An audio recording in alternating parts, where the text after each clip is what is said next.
From 1937 to 1945, the Japanese military carried out some of the most horrific acts in history. These included mass killings, forced labor, and sexual exploitation, all driven by an extreme form of nationalism and militarism. The Nanking Massacre, also known as the Rape of Nanking, stands as one of the most brutal and widely recognized atrocities of World War II. It took place in December 1937, when Japanese forces captured the Chinese city of Nanking, now called Nanjing, during the Second Sino-Japanese War. For 6 weeks, Japanese soldiers unleashed a horrific campaign of mass murder, widespread rape, and extensive destruction, leaving a permanent scar on both Chinese history and the collective memory of the world. Around 300,000 people, mostly civilians and disarmed soldiers, lost their lives during this period. The massacre began shortly after Japanese forces captured the city, which at the time was the capital of China. The capture of Nanking was part of Japan's larger military campaign to expand its empire in East Asia. Once the city fell, the Japanese army subjected the population to unspeakable violence. Foreign missionaries and diplomats who were present in the city during the time of the massacre were among the few who were able to document the events, providing crucial eyewitness testimony to the atrocities that occurred. The most brutal of these acts was the mass rape of thousands of women. It is estimated that anywhere from 20,000 to 80,000 women were sexually assaulted during the massacre.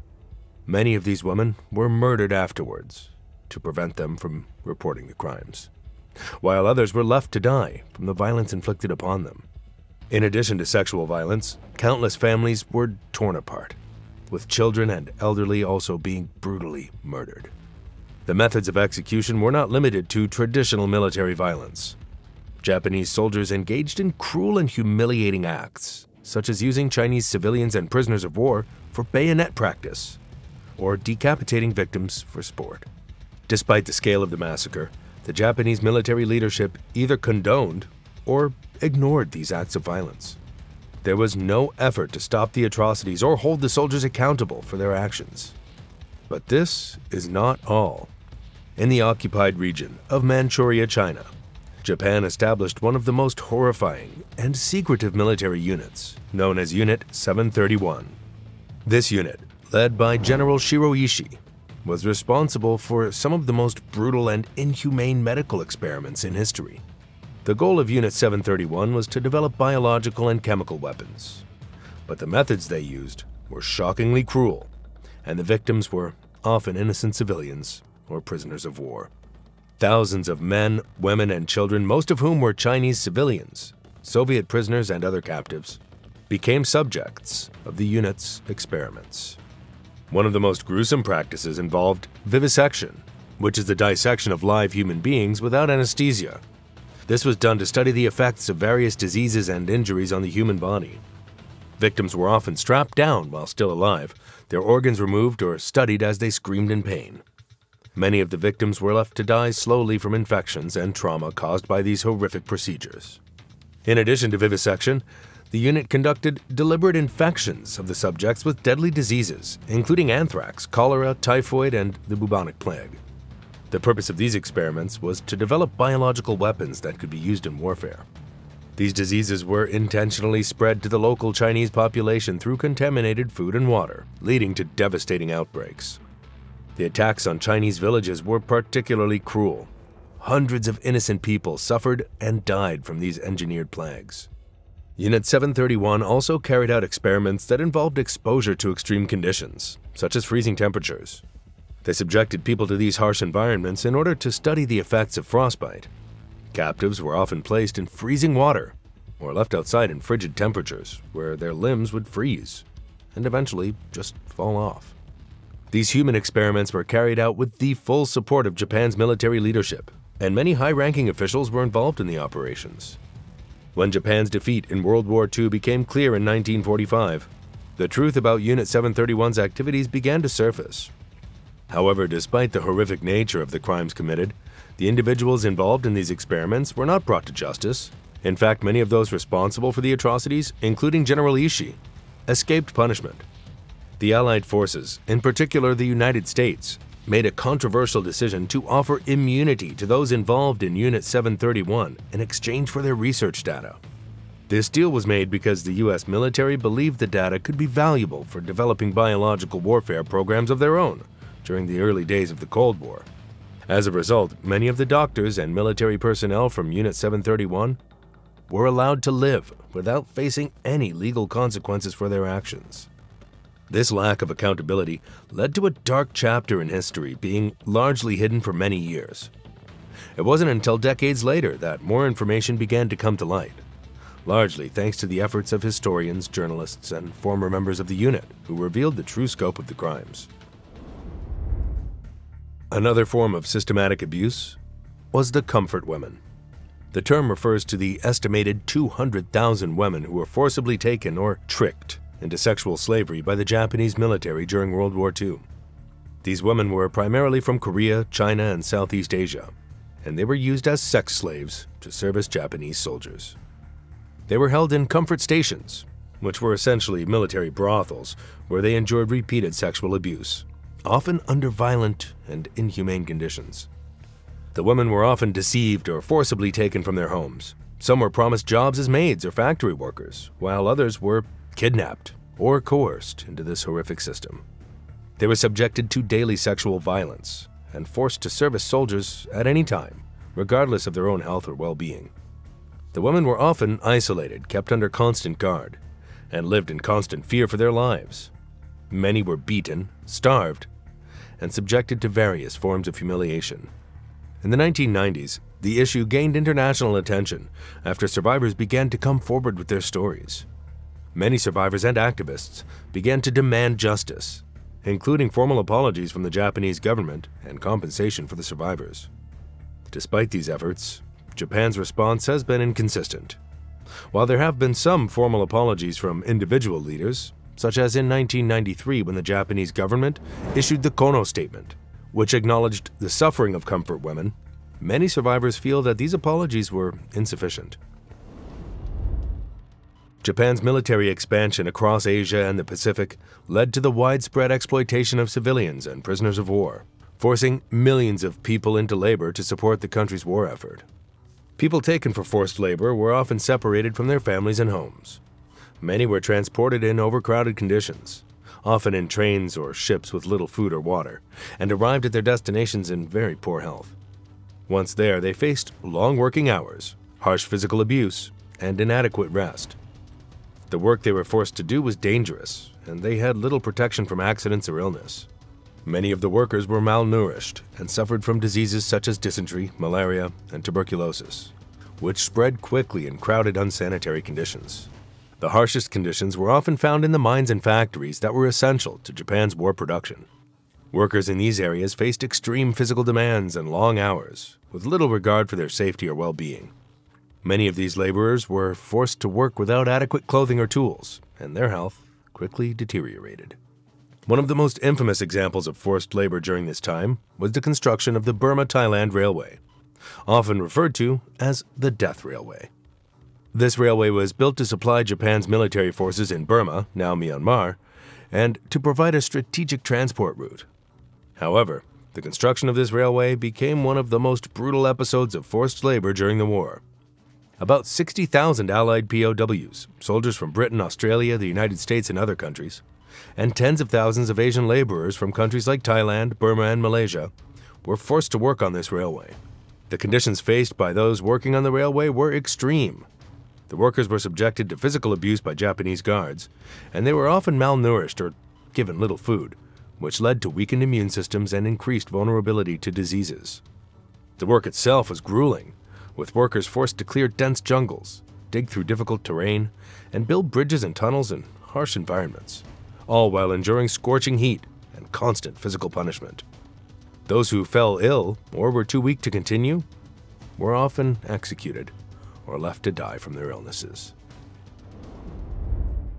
The common thread running through these war crimes was the militaristic and authoritarian culture that dominated the nation at the time. This ideology, which had been developing throughout the early 20th century, was rooted in the belief that Japan was a divine and superior nation, destined to expand its influence across Asia, By the 1930s, Japan's government was increasingly influenced by military leaders who prioritized expansion and conquest. This aggressive stance was driven by a need to secure resources, build a strong empire, and ensure Japan's dominance on the global stage. The government, in turn, fostered a culture where loyalty to the emperor was paramount, and self-sacrifice was seen as the highest form of devotion. Children were taught from an early age to see the emperor as a godlike figure, a divine leader who embodied Japan's greatness. Schools and public institutions reinforced the idea that Japan was superior to other nations, and its expansion was justified. This militaristic mindset led to a society where young men were conditioned to view death in battle as an honor rather than a tragedy.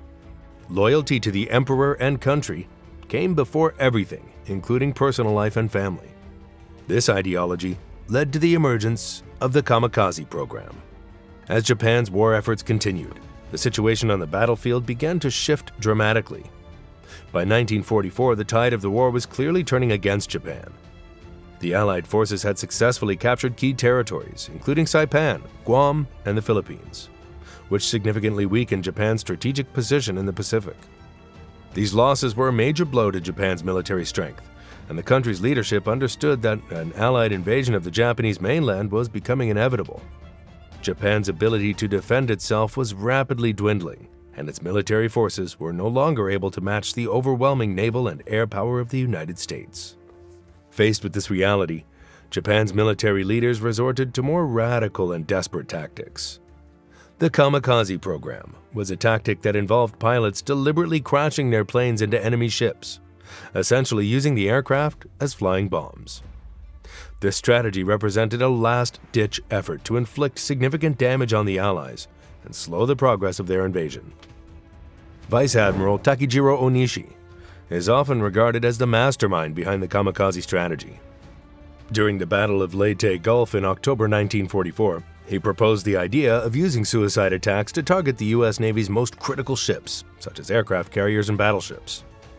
At this stage in the war, Japan had already lost much of its naval fleet, and traditional tactics no longer seemed effective. Onishi's suggestion was radical, but presented a way to circumvent the powerful defenses that the Allies had established. The idea was that the suicide attacks would overwhelm the Allies' anti-aircraft systems, which were unable to stop determined pilots willing to die for their cause. The first kamikaze attacks during the Battle of Leyte Gulf had some success, with several Allied ships being damaged or sunk. Although the results were limited, the psychological impact of the attacks was significant. The success of these early missions led to the rapid expansion of the kamikaze program. By early 1945, thousands of young men were recruited and trained to carry out these suicide missions, often with the promise of bringing glory to Japan and its emperor. The kamikaze missions were more than just military operations. They were driven by a deep sense of ideological commitment. The young pilots who volunteered for these missions were not just soldiers, they were symbols of Japan's national pride and devotion to the emperor.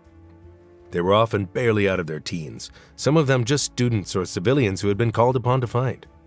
The Japanese government used propaganda extensively to encourage these suicide missions, portraying the pilots as heroes who were performing the ultimate patriotic act.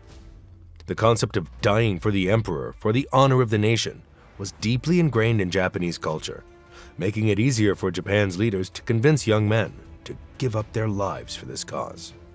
The idea of self-sacrifice was heavily influenced by the Bushido Code, the ancient samurai philosophy that emphasized loyalty, honor, and the willingness to die for one's country or leaders. The Japanese military leaders capitalized on this cultural mindset, creating an atmosphere where young men were encouraged to see death in battle as the most honorable fate. In a society that held honor above all else, volunteering for a kamikaze mission was presented as the highest expression of loyalty. The training for kamikaze pilots was minimal, as the focus was on ensuring obedience rather than skill. Pilots were given only the most basic instruction on flying, with landing techniques deemed unnecessary for a one-way mission. They were often assigned to outdated or poorly maintained aircraft, which were stripped of unnecessary equipment and loaded with explosives. The planes were essentially converted into flying bombs, designed to be crashed into enemy ships with the goal of causing maximum damage. Even before the pilots reached their targets, the missions were fraught with danger. The aircraft they were flying were unreliable, and many of the planes broke down or ran out of fuel before reaching their targets. On some occasions, pilots were forced to return to base due to mechanical failures. For those who failed to complete their mission, the sense of shame and guilt was overwhelming. Many survivors of aborted missions reported feelings of dishonor and were often sent back to carry out additional suicide attacks. Some were ostracized by their comrades, adding to the emotional burden of their experience. The program was not the only instance of Japan's brutal treatment of its own people during World War II. As Japan's defeat became inevitable, the true cost of the war came into focus, and the Allied forces, led by General Douglas MacArthur, took steps to hold Japan accountable for its actions. After Japan's surrender in 1945, the Tokyo War Crimes Tribunal was established to try key figures responsible for the war's atrocities. The tribunal primarily focused on high-ranking military and political officials, holding them accountable for crimes. However, despite its broad mandate, the trials were limited in scope and did not address many aspects of Japan's wartime behavior. As the Cold War began to take shape in the late 1940s, the United States found itself increasingly focused on rebuilding Japan as a strong ally in the Pacific. The growing threat of communism in Asia meant that Japan's strategic importance was now paramount in the eyes of the U.S. government. In this context, the priorities of the American-led occupation shifted. Instead of fully confronting Japan's wartime crimes, there was a growing effort to rebuild the country and its economy to serve as a bulwark against Soviet expansion. This shift in focus meant that the United States began to overlook many of Japan's war crimes. While the Tokyo War Crimes Tribunal prosecuted high-ranking military leaders and officials for their roles in atrocities like the attack on Pearl Harbor, the invasion of China, and the treatment of prisoners of war, the broader picture of Japan's conduct during the war was ignored. The narrative that emerged from the trials often downplayed Japan's aggression, shifting the focus to Japan's victimization, particularly with the atomic bombings of Hiroshima and Nagasaki. This framing allowed Japan to be seen more as a victim of war, while its role as an aggressor was downplayed or just excused. In the decades following the war, the kamikaze pilots became a contentious symbol in Japan. The Yasukuni Shrine in Tokyo, where many kamikaze pilots are enshrined alongside convicted war criminals, remain a focal point of controversy. Efforts to uncover the truth have faced significant obstacles. Nevertheless, historians and researchers have made significant progress through declassified documents, survivor testimonies, and personal writings. One notable example is the diary of Yukio Araki, which offers a deeply personal perspective on the kamikaze experience. Similarly, the testimonies of surviving pilots who were unable to complete their missions due to mechanical failures or other factors provide invaluable insights into the psychological impact of the program. These accounts challenge simplistic narratives, revealing the complex emotions and circumstances that define the lives of these young men.